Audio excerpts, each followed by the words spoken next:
Hey everyone, I'm Kaiser Ryu here, and yesterday Capcom just posted a new trailer slash video project really for Resident Evil Requiem. It's a big one, with Maggie Robertson, the voice of Lady Dimitrescu from RE Village, talking a lot about Resident Evil in a mostly live-action trailer. It details the story of RE leading into Requiem, gives a bunch of RE announcements, pre-order details of Requiem, and even a limited edition Switch 2 controller. It's hyping up the 30th anniversary of the franchise coming next year, but when looking at modern day Capcom, this trailer feels fake as fuck. Konami, which have done similar live action trailers for the Metal Gear franchise, at least they're releasing the older games and actively working on a Master Collection Volume 2, which will hopefully have MGS4. Capcom still consistently makes quality games, but they've done a lot of stupid decisions lately, from the use of the RE engine to games that don't really fit with it, leading to terrible performance for titles like Dragon's Dogma 2 and Monster Hunter Wilds,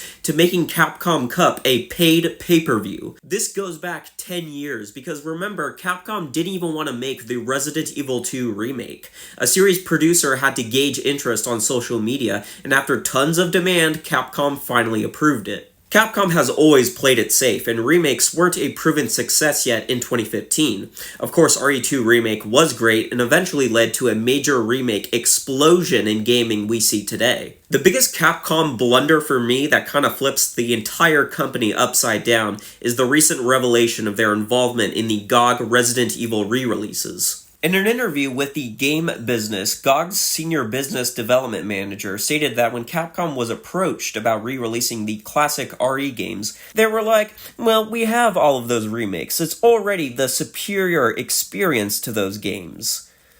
Like, what? Are you serious? Are you freaking serious? Man, at that point, this company is scum. I mean, right there, that proves that the remakes or heavy remasters like Dead Rising are meant to replace the originals, at least to the higher-up execs at these companies. And the fact is, most companies treat remakes this way as a replacement of the original, at least in the market. I'm sure the devs don't consider it a replacement because, they actually care about art, but that sure as shit doesn't matter to the higher-ups. As a lover of older games, it really sickens me that these publishers just don't care about preserving or even re-releasing these older titles. I wouldn't say gaming as a whole was better 20 years ago, as there's still a ton of bangers coming out, even if nearly all of them come from the indie side.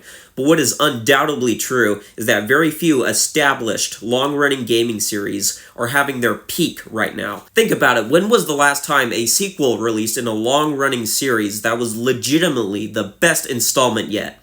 I mean, there's Baldur's Gate 3, but that's Baldur's Gate 3. I mean, that's an anomaly. Before that, Forza Horizon 5, which was 5 whole years ago? I mean, companies just want you to buy the latest and greatest product while abandoning the older games, which are usually better. I would love a remastered Yakuza 1 and 2 based on the PS3 ports, but Sega thinks Kiwami is the replacement, so why bother? There are only a handful of companies that I think actually care about preservation. There's CD Projekt Red, which of course runs GOG, but I would also argue Microsoft. Sure, they're likely going to ditch physical media, but in terms of emulation preservation, which, let's be real, is going to be far better long-term than physical media at preserving video games, I think they do a great job. They literally gave away free copies of Forza Horizon 4 to DLC owners before it was going to get delisted, and made tons of original Xbox and 360 games backwards compatible, including titles that were already delisted when added to the program, meaning they're not going to make any money off of it. Trials Evolution, one of my favorite games of all time, became backwards compatible on Xbox One in the third-to-last lineup of BC titles, even though the game itself and the DLC were already delisted.